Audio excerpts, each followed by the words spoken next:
name is Matthew Roots, and I am one of the directors of After the Sewol Part 1 and Part 2.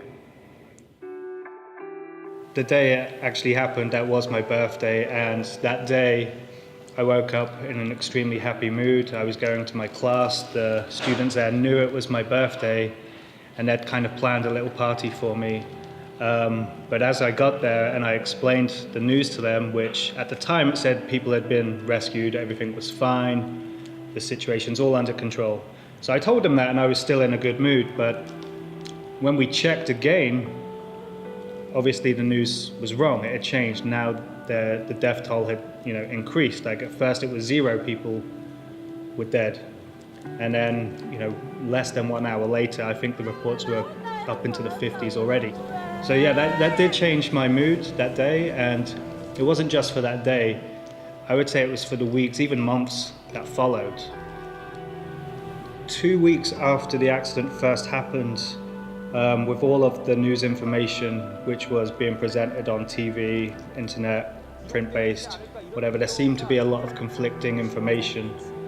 And for me, that just didn't sit well, so that kind of led me to, in a way, investigate, what actually happened, to answer these questions for myself.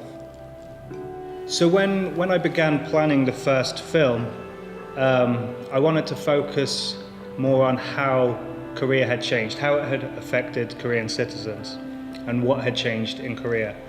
And when we started making the first film, we did continue with that original idea, but as we started to talk to people and do interviews, a lot of the information which I wasn't aware of crept up, and so the idea did start to change. So when I came to Korea, I saw Korea as this huge powerhouse, which that's a positive thing, or positive viewpoint I had on Korea. But as we did start making this film, every time we talked to someone, we uncovered something new about Korea, whether it be something positive or something negative. I thought the Sewol ferry was, one of the worst ferry tragedies to ever happen, not just in Korea, but the world. And, as we started talking to people, we found out that there was other ferry accidents, not even that long ago. I think so for me, that was baffling to find out all of these Korean dark secrets which had been hidden. And even when we talked to or interviewed Korean people, a lot of them were unaware of this. So of course my opinion on Korea is going to change, not regarding the people, but those in control of the country. Why are these things not public knowledge? Or if they are public knowledge, why are they not getting that much exposure? So yeah, my opinion of Korea still hasn't changed, in terms of, do I think it's a great country? Yeah, I do. I think it's a fantastic country. But I think there's a lot of issues with the people in control of this country, and there always has been through the history.